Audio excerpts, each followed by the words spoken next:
Olá, Bianca Panini aqui, eu sou psicóloga e educadora emocional do Instituto Ser Melhor e esse é o segundo vídeo da nossa semaninha sem ansiedade. E hoje, como eu já falei lá no último vídeo, deixei escapar qual é o sentimento que está por trás da ansiedade.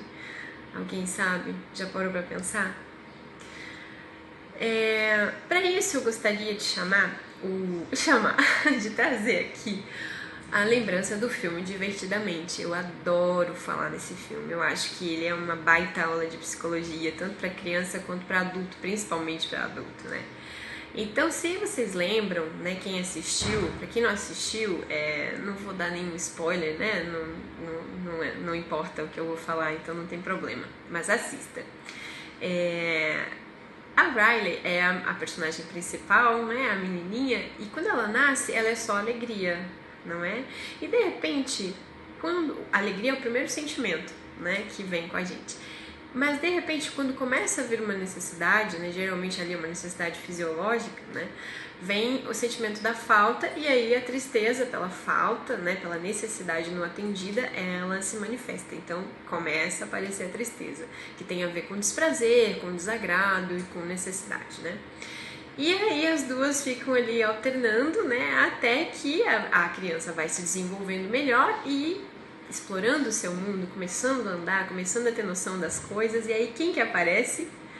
O medo, o famoso medo. Ele começa a fazer parte ali do painel de controle do nosso cérebro, do nosso impulso, dos nossos instintos de preservação, não é? Para que ele serve? Justamente para essa preservação, para essa proteção que a gente precisa ter com a gente mesmo, um cuidado, um autocuidado, não é? Então o medo, ele tem uma função incrível, uma função primordial na nossa vida. Tanto é que eu trago aqui um outro conceito que não tem muito a ver com medo, mas tem a ver com dor, que eu acho que acaba tendo a ver sim, porque medo, dor, a gente vive mais para evitar a dor e para buscar o prazer, não é? Então existe uma doença chamada, deixa eu ver minha colinha, síndrome de Riley-Day, que é uma síndrome que faz com que as pessoas sejam incapazes de sentir o estímulo doloroso, não é? E isso é gravíssimo, né? Você acha que é brincadeira não sentir dor? A princípio parece bem legal, né? Viver sem sentir dor.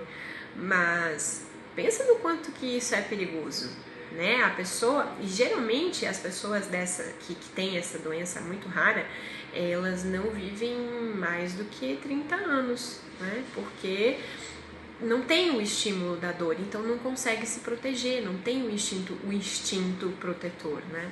Então, comparado a isso, o medo, ele serve como um alerta, né? Imagine o que é uma pessoa sem medo de nada. Tá certo que a coragem é uma virtude bem bacana, né?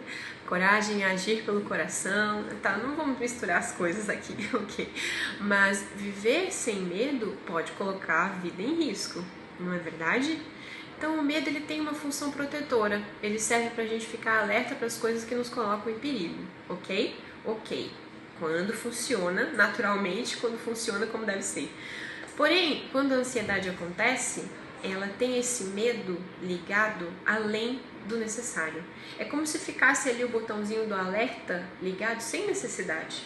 Você não precisa se proteger tanto assim, né? Então a ansiedade é como se fosse ali uma conselheira protetora que vê problema e vê medo em tudo, né? Medo da opinião dos outros, medo do que vai acontecer amanhã, medo de não dar conta das coisas e geralmente sequestra o pensamento lá para o futuro e faz com que esse futuro seja trágico aqui dentro, infelizmente, né? Que bom se as pessoas soubessem o quanto que elas têm o poder de criar a sua própria realidade, o quanto elas têm o poder de atuar sobre isso, né, com confiança e da mesma forma que imaginam um cenário trágico, pudessem imaginar um cenário de sonhos, né? Tem pessoas que conseguem isso, né? Fazer com que seus sonhos se tornem realidade, fazer com que a sua vida seja mais leve, né? Para chegar nesse ponto, a pessoa precisa aprender a administrar a sua ansiedade.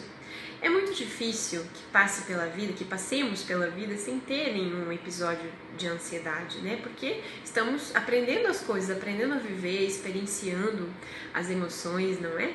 Então, assim, dependendo de como manejarmos isso, como soubermos lidar com isso, a ansiedade, que é o pano de fundo do medo, ela serve como uma conselheira. E tudo bem. A gente está ali para escutar e para ficar alerta de quando isso for necessário. Mas quando não é necessário, então a gente tem que saber deixar ela para escanteio, não é? Então é mais ou menos isso que a gente está se propondo a fazer. Ajudar as pessoas a administrar a sua ansiedade ou até mesmo chegar ao nível de viver sem ela. É isso, gente. Até o próximo vídeo.